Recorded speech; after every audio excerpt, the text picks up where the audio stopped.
Hello students, a very warm welcome to all of you. सबसे पहले आज आपका पीओ का एग्ज़ाम हुआ है, तो पीओ के एग्ज़ाम में काफ़ी ज़्यादा डिस्क्रिपेंसीज देखने को मिली हैं।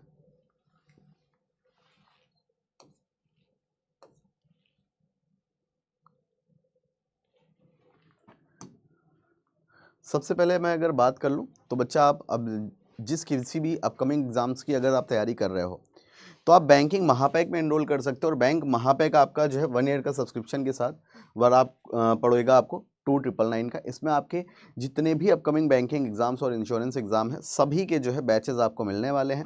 यहाँ पर आपको 18+ एग्जाम्स कवर किए जाते हैं, 100+ लाइव बैचेस आपको मिलेंगे, 2000 से ज़्यादा लाइव क्लासेस मिलेंगी और 2000 से ज़्यादा आपको जो है मिलने वाले हैं mock test, quizzes and notes, और साथ ही साथ 24/7 डाउट सॉल्यूशन की भी सुविधा उपलब्ध है।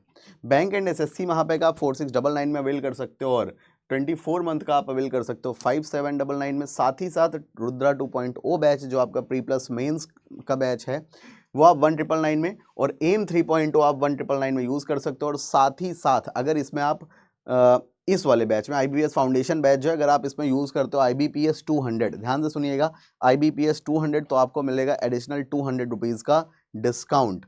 ठीक है, साथ ही साथ द्रोणा बुक सेट आपका 1299 में आप इसे अवेल कर सकते हो। यह आपका one stop solution for all banking exams है। ठीक है, ये आपका 1299 में है। इसे आप PW स्टोर, अमेजोन या फ्लिपकार्ट कहीं से भी ऑर्डर कर सकते हैं। साथ ही साथ अगर हम बात करें बच्चों तो आज का जो आपका पेपर था उसमें काफ़ी डिस्क्रिपेंसीज देखने को मिली। बहुत नंबर ऑफ अटेम्प्ट्स स्टूडेंट्स के कम हो पाए हैं। स्टूडेंट्स के आधार पर जो हमें डेटा मिला है हम उसके आधार पर आपके लिए एक मेमोरी बेस्ड पेपर लेकर आए हैं, तो उसको चलिए हम लोग देखते हैं, सीखते हैं कि भैया क्या क्या आपको एडिशनल चीज़ें देखने को मिली। पहला क्वेश्चन आपको ये है, देखिएगा, पढ़िएगा एक बार सभी लोग, कि average temperature of cities A and B is x degree. ठीक है ना, सिटीज़ ए एंड बी का कितना है बेटा जी, x डिग्री आपसे कहा गया है। तो साथ ही साथ अगर एवरेज आपसे x कहा गया है तो हम यहाँ पर इसका सम कितना कह सकते हैं, ध्यान से देखिएगा। एवरेज अगर x है तो सम कितना हो जाएगा, a + b = 2x हो जाएगा कि नहीं हो जाएगा, बिल्कुल सही बात है। फिर कह रहा है b एंड c का जो एवरेज है वो आपका x - 2 है, तो बेटा इसका हमारा b + c बराबर सम कितना हो जाएगा, बराबर 2 × x - 2 हो जाएगा कि नहीं हो जाएगा। और and that of c and d, c + d का जो कहा गया है वो भी आपका 2x - 4 हो जाएगा। If the temperature of d is 4 degree, d का टेम्परेचर कितना कहा गया बच्चा जी, 4 डिग्री आपसे कहा गया है। तो अगर मैं यहाँ पर c + 4 = आपका 2x - 4 कर दूं तो c का जो टेम्परेचर हमारा निकल कर आएगा वो 2x + 8 नहीं निकल के आ जाएगा क्या, 2x + 8 नहीं निकल कर आ जाएगा, बिल्कुल हाँ निकल कर आ जाएगा भाई। ठीक है,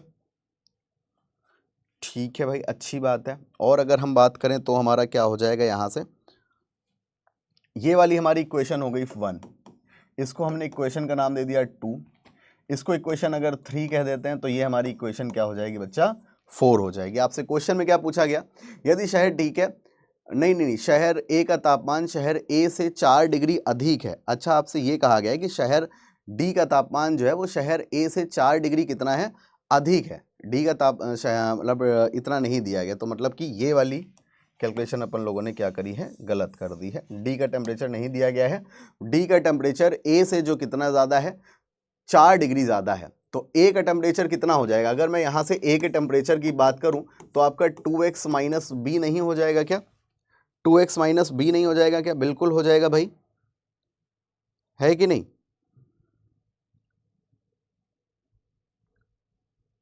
और अगर मैं इन दोनों इक्वेशन को आपस में माइनस कर दूं तो रिजल्ट क्या निकलेगा, ध्यान से देखिएगा, b - d = ये आपका 2x - 4 हो गया। ये साइन चेंज हो जाएंगे तो माइनस का 2x, 4 दूनी 8, माइनस का है तो प्लस का 8 हो जाएगा आपका। ठीक है ना, तो 2x से 2x कट गया तो b - d = आपका कितना निकल कर आ गया, 4 नहीं आ गया क्या निकल कर, बिल्कुल सही बात है भाई, b - d आपका कितना निकल कर आ गया, 4 आ गया यहाँ से निकल के। ठीक है, चलो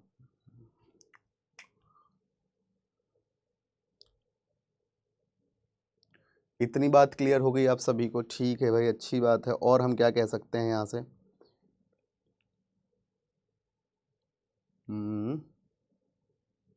ठीक है ठीक है ठीक है।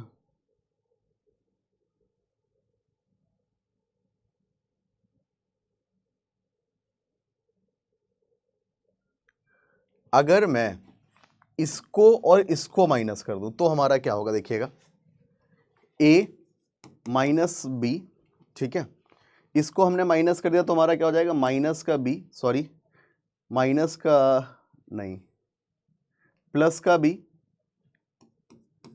माइनस का d is equal to 2x minus का 4 हो जाएगा। हमने क्या किया, ऐड किया है, तो यहां से हमारा a minus D is equal to 2x minus 4 आ गया कि नहीं आ गया, है ना। और आपसे क्या कहा गया है, d का तापमान a से जो है 4 डिग्री क्या है, ज़्यादा है। आपसे ये भी तो स्टेटमेंट कहा गया है कि d का टेम्परेचर a से 4 डिग्री ज़्यादा है, यानी कि d माइनस ए बराबर बेटा जी 4 है आपका। बोलो जी हाँ या ना। d माइनस ए बराबर आपको 4 भी कहा गया है। बोलिए हाँ या ना, इतनी बात क्लियर है सभी को।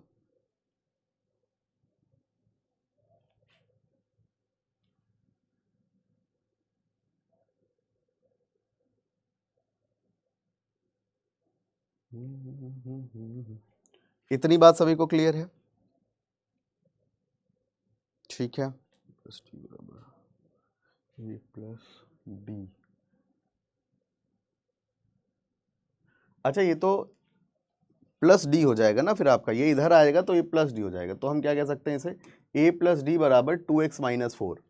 तो हम अगर इसे इक्वेशन क्या कह दें, इसे कह दें इक्वेशन 5 और इसे कह दें इक्वेशन 6, कोई दिक्कत परेशानी। अब समझ रहे हो, ये होते हैं पीओ वाले क्वेश्चन देखने में छोटा लगे लेकिन घाव करे गंभीर। आई बात समझ में बेटा जी, उसी टाइप की कहानी है, ठीक, इतनी कहानी हो गई। तो भैया a से a आपका क्या हो जाएगा, कट जाएगा। 2d बराबर कितना आ गया, 2x आ गया कि नहीं आ गया। तो इसका मतलब d बराबर बेटा जी x आ गया कि नहीं आ गया, d बराबर x आ गया। तो d का तापमान ही तो पूछा गया है आपसे, d का तापमान ही पूछा गया बेटा जी, आंसर क्या आ गया आपका, x आ गया। d का क्या पूछा गया है, टेम्परेचर ही पूछा गया है, क्या आ गया आपका, a आ गया, ठीक है। अगला क्वेश्चन देखते हैं। कह रहा है एक आदमी अपना मोबाइल फोन 32% के बजाय 25% लाभ पर बेच देता है। भाई अच्छी बात है, उसे 9800 रुपए कम मिलते हैं। यदि वह 10% लाभ पर बेचना चाहिए, थोड़ा सा एक इजी क्वेश्चन देखने को मिल रहा है। 32% के बजाय उसने क्या किया, 25% पर बेच दिया, यानी कि उसे लॉस कितने का हुआ, 7% का। तो 7% की वैल्यू 9800 हम कर सकते हैं कि नहीं कर सकते हैं, बिल्कुल कर सकते हैं। 1% की वैल्यू बेटा जी क्या हो जाएगी आपकी, 1400 हो जाएगी, ठीक, ठीक है, अच्छी बात है। अब 1% वैल्यू 1400 हो गई, तो 100% की वैल्यू आपकी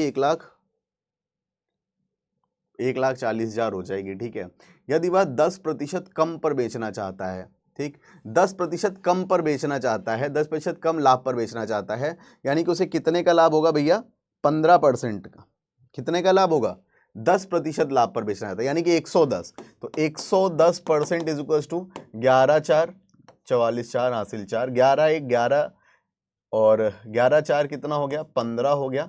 1 2 3 जीरो बढ़ा देंगे तो कितना आ जाएगा बेटा जी, A option will be the right answer of this question, ठीक है। इसी के साथ अगर हम अगला क्वेश्चन मूव करें, अगला क्वेश्चन पढ़ें, तो बड़ा सा क्वेश्चन एक गिवन है, देखिएगा एक बार, पढ़िएगा क्वेश्चन को, क्या है। क्वेश्चन है, 3 मित्र पी क्यू और आर ने प्रत्येक दिन बचत करके 9600 रुपए की राशि एकत्र की। उनमें से प्रत्येक अपने माता पिता से, मैं ना ऐसा करता हूं, थोड़ा सा चीजें शॉर्ट में आपको बताता हूं जिससे आपको हिंट मिल जाए, आप एक बार कोशिश करिएगा इसको करने की। 3 मित्र पी क्यू एंड आर प्रत्येक दिन बचत करके 9600 रुपए की राशि एकत्र की। उनमें से प्रत्येक ने अपने माता पिता से प्राप्त राशि के अनुसार प्रत्येक दिन अलग अलग राशि का योगदान दिया है, ठीक है। उन्होंने आपस में 7:8:9 के रेशियो में इसको क्या किया, डिस्ट्रीब्यूट कर लिया, ठीक है भाई। 8×7 = 15, 15×9 = 24, ठीक है। यदि वे 3:2:4 के अनुपात में खर्च करते हैं और आर 400 रुपए खर्च करता है, तो पी क्यू आर की बचत का रेशियो फाइंड आउट करना है। बहुत ही प्यारा सा क्वेश्चन है बच्चों, ठीक है ना, क्या है, बहुत ही बढ़िया सा क्वेश्चन है ये आपके सामने। सबसे पहले तो हमने एक बात बता दी कि भैया ये जो है आपका 9 8 8 7 15 9 24 24 की वैल्यू आपकी 9600 अगर हम करते हैं तो एक की वैल्यू आपकी क्या आ जाएगी, 400 आ जाएगी। 7:8:9 है आपका ये, तो 9 4 7 2800 हो गया आपका ये, 8 4 3200 हो गया और 9 4 3600 हो गया। इतनी बात तो सभी को क्लियर होगी, कोई दिक्कत नहीं है। पी क्यू और आर के साथ ये कहानी हो गई आपकी, ठीक है। और इनकी जो सेविंग्स है वो क्या दी गई है, 3 2 4 दी गई है, मतलब ये इतना खर्च कर रहे हैं। आर क्या कर रहा है, 400 रुपए खर्च करता है। तो पी ये है बेटा, क्यू ये है आपका, आर ये है। आर कितना खर्च कर रहा है, 400 खर्च कर रहा है। तो 400 अगर ये खर्च कर देगा तो बचाएगा कितना, 3200 बचाएगा कि नहीं बचाएगा। आर कितना बचाएगा बेटा, 3200 बचाएगा कि नहीं बचाएगा, बिल्कुल बचाएगा, बोलो जी हाँ या ना। ठीक है, ये 3200 बचाएगा। अब ध्यान से सुनिए, रेशियो आपको फाइंड आउट करना है, ठीक है ना, कोई दिक्कत परेशानी वाली बात तो नहीं है। उन्होंने आपस में इतना खर्च कर दिया और ये रेशियो कितना है, 4 2 और 3 का। तो 4 की वैल्यू 400, इसकी वैल्यू 200 हो गई और ये हमारा कितना हो जाएगा, 300। 2800 में 300 खर्च कर दिया, कितना बचा, 2500 बचा। 3200 में 200 खर्च कर दिया, 3000 बचा और ये आपका 3200 बचा हुआ है। तो रेशियो कितना आ जाएगा, 25 30 32 है क्या कोई रेशियो, बिल्कुल है भैया। देखो कौन सा ऑप्शन है हमारा, C option is the right answer बेटा। क्या हो जाएगा, सी ऑप्शन बच्चों राइट आंसर हो जाएगा हमारा, ठीक है। I hope this is clear to everyone.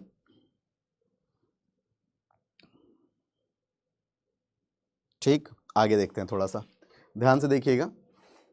ये आपके पास एक चार्ट मेंशन है, ऑब्वियस सी बात है भाई, पीओ का पेपर है तो वेरिएबल तो देखने को मिलेंगे ही मिलेंगे। क्वेश्चन कह रहे हैं दिया गया तालिका चार अलग अलग शहरों अर्थात ए बी सी और डी में काम करने वाले पुरुषों सार्वजनिक प्लस निजी की संख्या को दिखाता है और इन 4 शहरों में काम करने वाली महिलाओं की संख्या भी दी गई है। ठीक है भाई, अच्छी बात है। और क्या कहा गया, शहर ए और सी निजी क्षेत्र में काम करने वाले पुरुषों की संख्या का योग 56 है। ए और सी में पुरुषों की संख्या का योग, तो number of male working public sector and private sector, A और सी में निजी क्षेत्र प्राइवेट सेक्टर, ए और सी यानी कि y प्लस 26 आपका ये कितना है, 56 है, यानी कि ये बेटा कितना आ जाएगा आपका, 30 आ जाएगा। ठीक है, ए में काम करने वाले पुरुषों की कुल संख्या 80 है, तो बेटा ये y हमारा 30 आ चुका है। ए में कुल पुरुषों की संख्या 80 है, तो भैया ये प्लस ये यानी कि y कट जाएगा, 4x बराबर 80, तो x बराबर कितना आ जाएगा, यहां से 20 आ जाएगा कि नहीं आ जाएगा, ऑब्वियस सी बात है। x बराबर बेटा जी कितना आ गया आपका, 20 आ गया और ये वाली वैल्यू हमारी कितनी आ गई है, 30 आ गई है। ठीक है, अब x की भी वैल्यू आपको पता है, y की भी वैल्यू पता है आपको। ठीक, मैं इसको ना पूरा एलिब्रेट कर रहा हूं, आप लोग सॉल्व करिएगा। y की वैल्यू बेटा 30 आ गई, x की वैल्यू आपकी 20 आ गई। ठीक है, अब x की वैल्यू हम अगर यहां रख दें तो 15 × 20 यानी कि बेटा 300 माइनस आपका 4 3 12 120, तो आपका कितना हो गया, ये बेटा जी आपका यहां पर 180 क्या हो जाएगा, फिल हो जाएगा। अब x और y की कहानी आपको पता है, 4y बराबर 30 है यानी कि 4 3 12 120 यहां पर फिल हो जाएगा, x बराबर 20 है आपका। ठीक, 3y यानी कि आपका कितना आ गया, 90 आ जाएगा यहां पर, 6 3 18 180 यहां पर आ जाएगा और ये आपका बेटा जी क्या हो जाएगा, 200 हो जाएगा। बात क्लियर है सभी को, ये हमारा क्या हो गया, 200 हो गया। पूरी चार्ट आपके सामने है, इस पर बेस्ड क्वेश्चन आप इजीली कर पाओगे। मैं इस पर बेस्ड क्वेश्चन आपको दिखा देता हूं बेटा। एक क्वेश्चन है, वैल्यूज मैंने निकाल दी है आपके लिए, चार्ट की सारी चार्ट की वैल्यूज निकाल दी है। एक क्वेश्चन है इसका, एक ये है बेटा, ठीक है, और एक ये क्वेश्चन है। ठीक, शहर ए में काम करने वाले पुरुषों की कुल संख्या का शहर डी में काम करने वाली महिलाओं के साथ रेशो क्या है। तो भैया ए का पता है, सब कुछ अब आपको पता है, अब आप खुद फाइंड आउट कर लोगे ये वैल्यूज। जो दिक्कत आती है वो आपको चार्ट प्रिपरेशन में ही आती है। चार्ट प्रिपरेशन की कहानी मैंने आप लोगों को बता दी है। ठीक है, ये एक बार देख लीजिएगा, दूसरी डीआई आपके सामने है।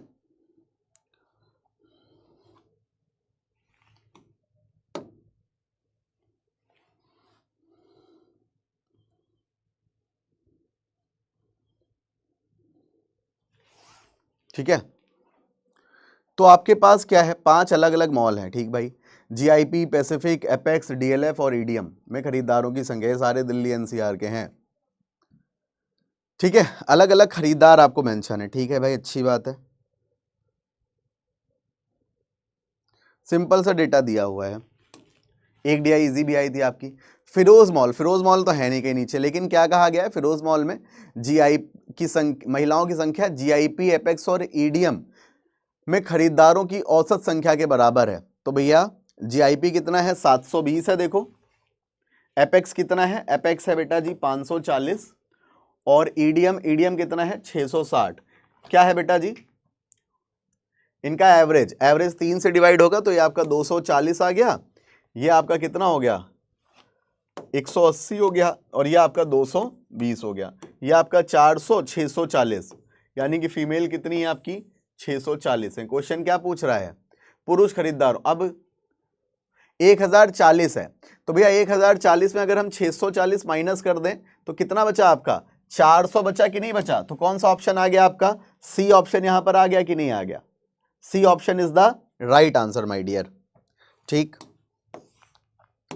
अगला क्वेश्चन देख लो, फिर से वही फिरोज मॉल की बात कर रहा है। फिरोज मॉल में खरीदारों की संख्या पैसिफिक और डीएलएफ में खरीदारों की औसत संख्या है, और फिरोज मॉल में खरीदारों की कुल संख्या में से 40% क्या है, पुरुष हैं। तो पैसिफिक और डीएलएफ, पैसिफिक कहाँ है, ये है, और डीएलएफ बेटा जी ये है, यानी कि 360 और 480, 180 और 240 आपका।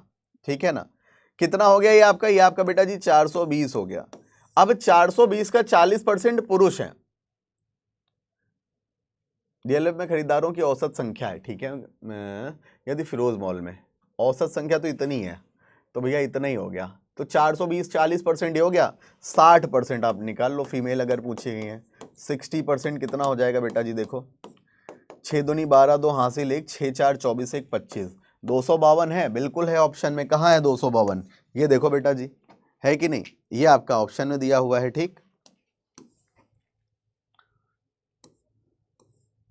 इसके बाद आपको रॉन्ग नंबर सीरीज भी देखने को मिली पेपर में। रॉन्ग नंबर सीरीज पर बात करते हैं, देख लीजिए एक बार।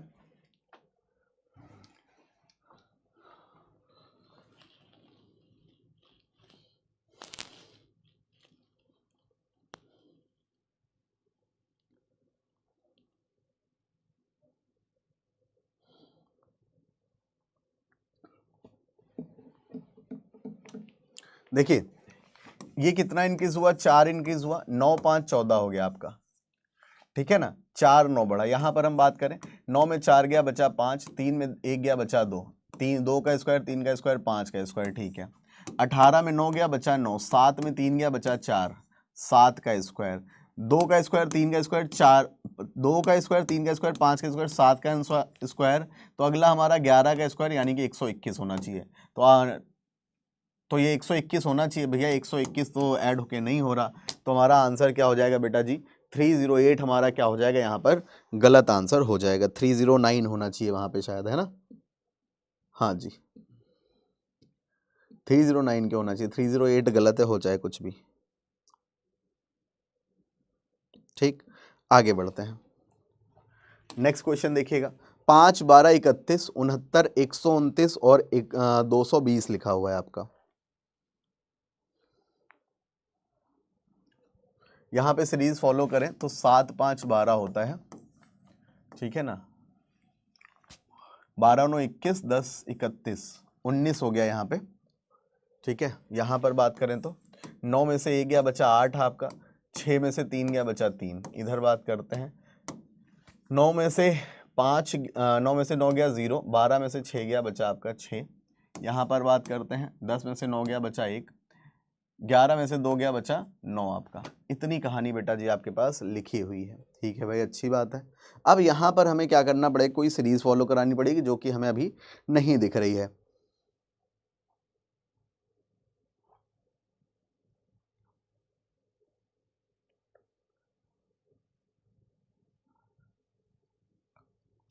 अगर हम कुछ यहाँ पे सीरीज लगाएं, अच्छा हमारे हिसाब से ये सीरीज अगर ना लगा के हम एक दूसरी सीरीज लगाएं जो मेरे दिमाग में क्लिक हो रही है, क्या होगी बेटा, 1 का क्यूब प्लस 4 2 का क्यूब प्लस 4, भाई देखो 8 4 12, ये आपका 5 हो गया। 3 का क्यूब प्लस 4 यानी कि 27 प्लस 4 31।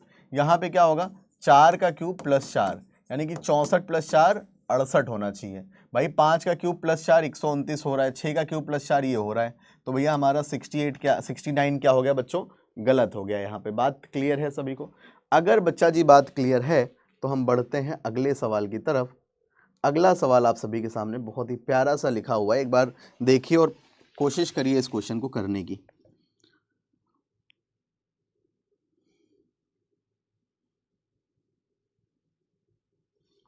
क्वेश्चन है, एक निश्चित राशि पर 2 वर्षों के लिए 10% प्रतिवर्ष की दर से साधारण ब्याज और उसी दर पर चक्रवृद्धि ब्याज जो हर 6 महीने में संयोजित होता है के बीच का अंतर 124.50 रुपए है। मूल राशि क्या है आपसे ये कहा गया है। चलो भैया ट्राई करते हैं।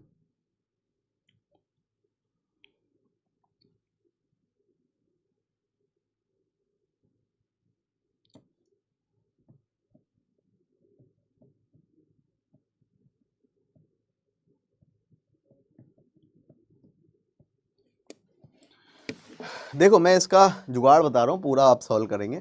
बेटा जो अमाउंट है उसका डिफरेंस दिया गया है ना, चक्रवृद्धि ब्याज जो हर 6 महीने में संयोजित होता है के बीच अंतर, साधारण ब्याज और चक्रवृद्धि ब्याज में डिफरेंस आपको दिया हुआ है, ठीक है ना। साधारण ब्याज और चक्रवृद्धि ब्याज में डिफरेंस गिवन है आपको, ठीक है भाई, अच्छी बात है।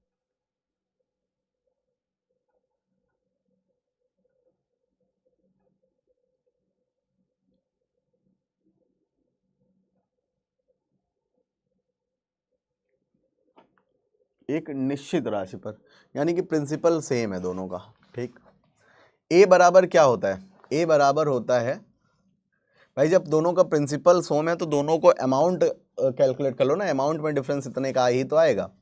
तो amount is equal to P 1 plus R, कितना लेंगे बेटा, जब आपका हाफ ईयरली कैलकुलेट हो रहा है तो डिवाइड बाई 2 करेंगे यानी कि आर हो गई 5 अपॉन में आपका 100, पावर कितनी 2 साल में 4 हाफ ईयर होंगे तो आपकी 4, ये हो गया अमाउंट माइनस प्रिंसिपल का, ठीक है, कितना हो गया 10% यानी कि बेटा 120% ले लेंगे, इनटू टाइम कितना है, टाइम लेने की जरूरत ही नहीं है जब आपने 20 कर दिया तो, या तो 20 120% ले लिया अपॉन आपका 100, और इसका दोनों का डिफरेंस कितना है बेटा जी 1224.05 है। इसको कैलकुलेट कर लेना भैया, you will get your answer. भाई पी कॉमन कर लो, ठीक है ना, 21/20 21/24 20 की पावर 4 माइनस आपका बेटा जी क्या हो जाएगा, ये माइनस आपका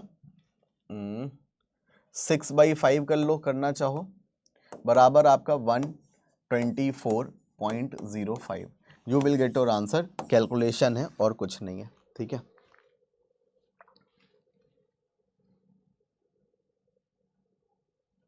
इसका क्वेश्चन देखिएगा, नेक्स्ट क्वेश्चन है आप सभी के सामने, इसको देखिएगा एक बार, ट्राई करिए, कोशिश करिए, प्रयत्न करिए।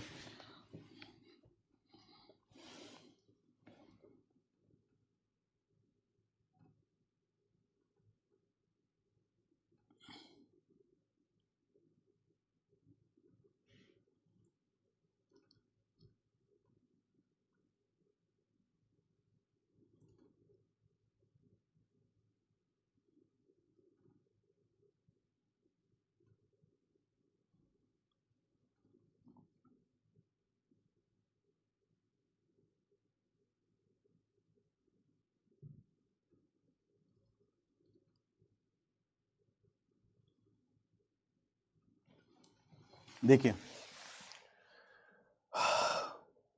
क्वेश्चन ने क्या कहा बेटा, क्वेश्चन कह रहा है आपसे कि बर्तन में जो आपका 56 लीटर दूध है और शेष पानी है, बर्तन के मिश्रण का 1/5 आपका क्या किया गया है, निकाला गया, और 15 लीटर मिश्रण निकाल लिया जाए। क्या है, जो बर्तन का 56 लीटर दूध है और शेष पानी है, जो बर्तन का मतलब 4 पार्ट ये है आपका, बात सही समझ में, 4 पार्ट आपका ये है, ठीक है, यानी कि 4:1 के रेशियो में है, और मिश्रण में x लीटर पानी मिला दिया जाए तो दूध और पानी का रेशियो कितना होगा। कोई दिक्कत नहीं, इजी क्वेश्चन है। देखो कैसे, अब पूछोगे सर कैसे इजी है। 56 लीटर दूध है और 6 पानी है जो बर्तन का 1/5 है। तो 4 की वैल्यू अगर 56 हो गई तो 1 की वैल्यू 14 नहीं हो जाएगी क्या? ठीक है, अगर मैं रेशियो निकालूं तो 4:1 का रेशियो आएगा कि नहीं आएगा? 4:1 का रेशियो आएगा, इट्स क्वाइट ऑब्वियस। 15 लीटर निकाला गया है, 5 3 15, 3 4 12 ये गया, और आपका 3 बेटा जी ये चला गया। क्या किया गया है? x लीटर पानी मिलाया गया है, then ratio becomes 11/6। Solve it and you will get your answer. ठीक है, खत्म क्वेश्चन। क्वेश्चन देखने में छोटन लगे लेकिन घाव करे गंभीर, वही वाली कहानी है बेटा। पेपर टफ नहीं था, पेपर थोड़ा सा परेशान करने वाला था, नथिंग एल्स। पेपर क्या था? पेपर टफ नहीं था बेटा, पेपर थोड़ा सा ना परेशान करने वाला था। आई बात समझ में? अगला क्वेश्चन देखो, एक मेंसुरेशन से आपको क्वेश्चंस देखने को मिले हैं। देखिएगा क्वेश्चन, एक आयत की लंबाई, आयत की चौड़ाई और वृत्त के व्यास का अनुपात इतना है। ठीक है भाई, अच्छी बात है। यदि वृत्त का क्षेत्रफल 154 है, क्वेश्चन खत्म हो गया। इतना ही अगर आया ना तो क्वेश्चन देखते ही खत्म हो गया। ये क्वेश्चन में ज्यादा से ज्यादा लूंगा 1.5 से 2 सेकंड। पूछो काहे भैया? क्षेत्रफल 154 है, इसका मतलब r बराबर 7 है, और अगर r बराबर 7 है तो लेंथ और ब्रेथ आपकी यही होंगी। ठीक है, वृत्त की परिधि, तो वृत्त की परिधि बेटा जब रेडियस 7 होती है तो 44 हो जाएगी, और आयत की परिधि यानी कि 2 × l + b 24 + 10 यानी कि आप 14 + 10 24 × 2 48। इनके बीच में क्या पूछा गया है आपसे? वृत्त की परिधि। और अच्छा, एक छोटू सा पॉइंट, रुकना रुकना रुकना रुकना रुकना।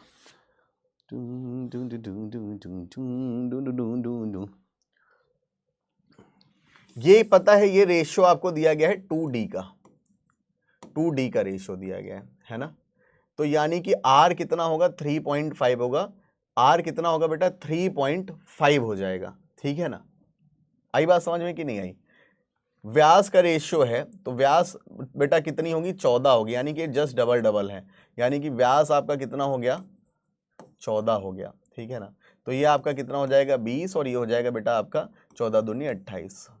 ठीक, 28 + 20 आपका कितना हो गया? 48 × 2 96। 96 में से 44 माइनस कर दो, 6 में से 4 गया, बचा 2 आपका, 9 में से 4 गया, बचा 5। आंसर कितना आ गया आपका? 52 आ गया। बस इतना छोटू सा फर्क था कोई और, बट एग्जाम में गड़बड़ हो जाती है अगर मेरे पास 4 दिख रहा होता ऑप्शन में, है ना। अगला क्वेश्चन है, देखिए बहुत इजी सा, प्रोबेबिलिटी का भी क्वेश्चन आपको देखने को मिला पेपर में।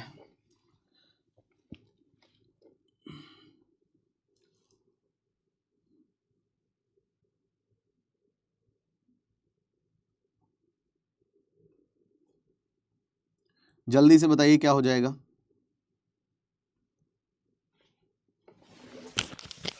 सर मैं आपको 5 मिनट में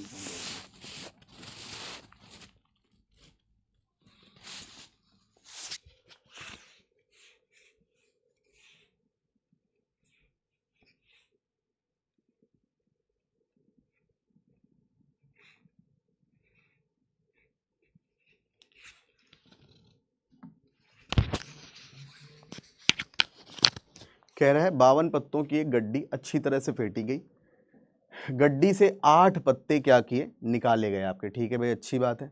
इसकी क्या प्रायिकता है कि सभी पत्ते जो हैं वो क्या हो आपके? सभी पत्तों में, नहीं, इसकी क्या प्रायिकता है कि 8 पत्तों में सभी किंग हो? ये तो बढ़िया प्रोबेबिलिटी है। तो भैया सबसे पहले मैं क्या करता हूं? प्रोबेबिलिटी माइनस करता हूं। मैं क्या करूंगा? प्रोबेबिलिटी माइनस करता हूं। ठीक है, ऑल किंग्स की भाई प्रोबेबिलिटी क्या होती है? 4c4 होती है कि नहीं होती? और किंग्स की प्रोबेबिलिटी यानी कि 4 किंग होते हैं, 4 में से 4 हमें क्या करने हैं? चूज करने हैं। बात क्लियर होगी। और बाकी के 4 पत्ते हमें चूज करने, कितने पत्तों में से? 48 में से। 48c4 लग जाएगा कि नहीं? 48c4 लग जाएगा। आई बात समझ में? और अगर मैं 8 पत्ते पूरे चूज करने की बात करूं तो 52c8 लगेगा कि नहीं लगेगा? दो तीनों बातें क्लियर हो गई। हमने 4 के 4 किंग चूज किए, 48 में से बाकी के बचे हुए 4, और एक प्रोबेबिलिटी क्या होगी आपकी? 52 में से हमने 8 पत्ते रैंडम उठा लिए। बताओ जी, बात क्लियर है सभी को? बोलो हाँ या ना। कहोगे सर क्लियर है। ठीक है, तो मैं क्या करूं, इन दोनों प्रोबेबिलिटी का मल्टीप्लाई कर दूं, ये आपका टोटल नंबर ऑफ आउटकम हो जाएगा। तो 4C4 इंटू 48C4 अपॉन आपका ये desired outcome upon total outcome which is 42C8। अब इतना कैलकुलेट करने की जिम्मेदारी तो दोस्त तुम्हारी बनती है, ठीक है। और अगर हम जब इसे सॉल्व करेंगे तो मैं आपको बता दूं इतना समथिंग आएगा आंसर, क्योंकि सीधा सीधा दिख रहा है डिनोमिनेटर हमारा, डिनोमिनेटर ज़्यादा बड़ा है कंपैरेटिवली न्यूमरेटर, ठीक है। चलो जी, ये बात हो गई।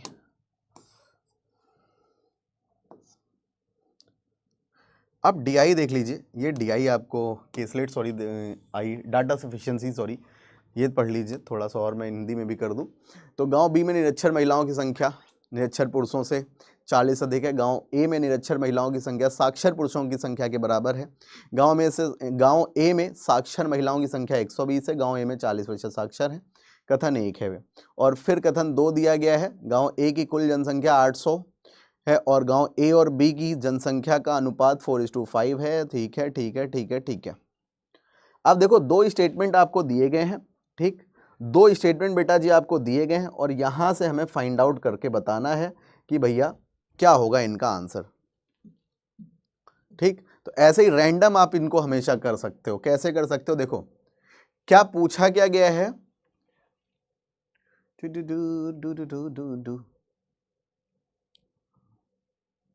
क्वेश्चन पीछे लिखा है क्या,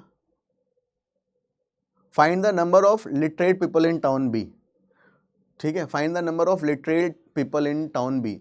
गांव बी में निरक्षर महिलाओं की संख्या गांव ए में पुरुषों की संख्या से 40 अधिक है, ठीक है, हमने x और x + 40 मान लिया। गांव ए में निरक्षर महिलाओं की संख्या साक्षर पुरुषों के बराबर है और गांव ए में साक्षर महिलाओं की संख्या 120 है, ठीक है। गांव ए में 40% महिलाएं क्या है, साक्षर है।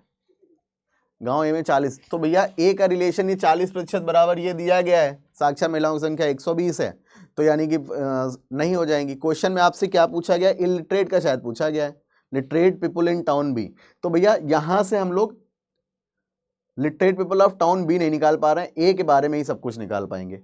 और दूसरे में, और ए और बी आपस में रिलेटेड है, ए की स्टेटमेंट यहां पर दिया गया, यानी कि दोनों से हमारा आंसर निकल पाएगा। देखो ऑप्शन में कहीं दोनों है, the data in statement 1 alone are sufficient, नहीं भाई। Data in statement 2 alone are sufficient, नहीं भाई। डाटा इन बोथ स्टेटमेंट, यही आपका क्या हो जाएगा, सही हो जाएगा। C option will be the right answer. जिसने भी मुझसे डाटा सफिशिएंसी पढ़ा है उसको ये दिक्कतें कभी नहीं आएंगी। आई बात समझ में कि नहीं आई, बोलो जी बच्चों।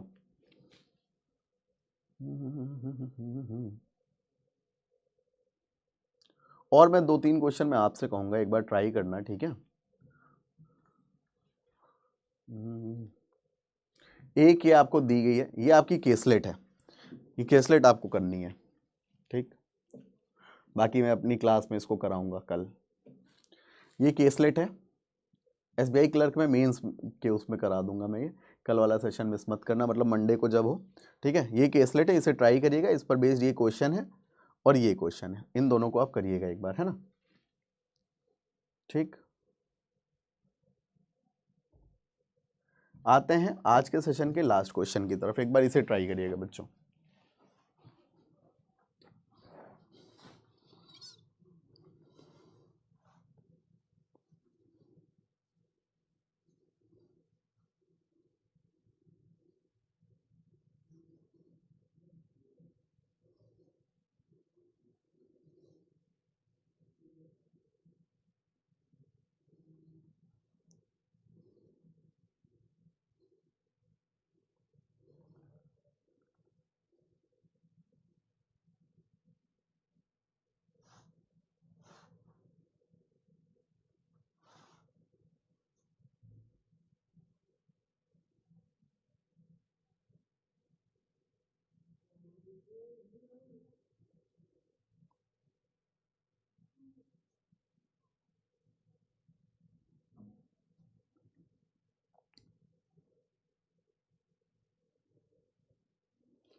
देखिए क्वेश्चन क्या कह रहा है, अगर हम क्वेश्चन के बारे में बेटा डिस्कशन करें तो आपका क्वेश्चन यहाँ पर कह रहा है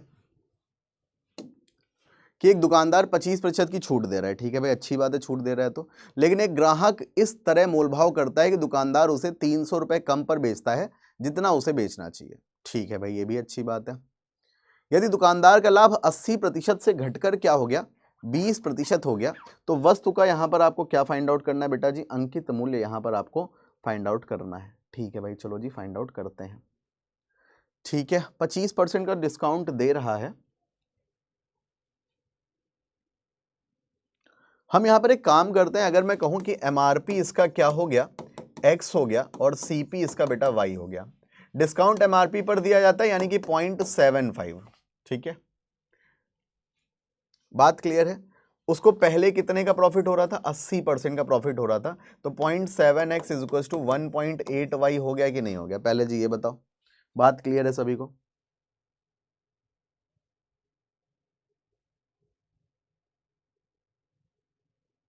लेकिन उसका प्रॉफिट क्या हो गया, 20% हो गया, कब, जब उसने 300 रुपए और कम दिए, ठीक है ना, उसमें से 300 रुपए और कम दिए, यानी कि 1.8y जो था उसमें से अगर मैं 1.2y माइनस कर दूं तो ये आपका कितना हो जाएगा, 300, तो 0.6y इज इक्वल टू 300 बेटा, तो y इज इक्वल टू आपका कितना आ गया, 500 रुपए यहां से आ गया, y इज इक्वल टू क्या हो गया, 500 रुपए आ गया, y इज इक्वल टू 500 आया, 18 5 90 यानी कि 900, तो 3/4 की वैल्यू आपकी क्या आ गई, 900 आ गई, 3 3 900, तो x की वैल्यू बच्चों क्या आ जाएगी आपकी यहां से 1200 आ जाएगी, 1200 कौन सा ऑप्शन हो गया आपका, C option is the right answer, ठीक है। सो माय डियर बच्चों, I hope you people enjoyed this session, ठीक है। अगर मैं 2 मिनट समरी की बात कर लूं तो पेपर आपका एक डुएबल था, बट उसमें अगर मैं नंबर ऑफ अटेम्प्ट्स की बात करूं तो बेटा जी एवरेज अटेम्प्ट 12 से 15 क्वेश्चन स्टूडेंट्स ने किए हैं, ठीक है, तो ऐसा कुछ टेंशन मत लेना आप लोग, ठीक है बच्चा लोग। तो आज के लिए इतना ही रखते हैं, मिलते हैं आप सभी से नेक्स्ट सेशन में, till then bye bye, take care, thank you so much, जय हिंद, धन्यवाद, भारत माता की जय, love you all, bye bye.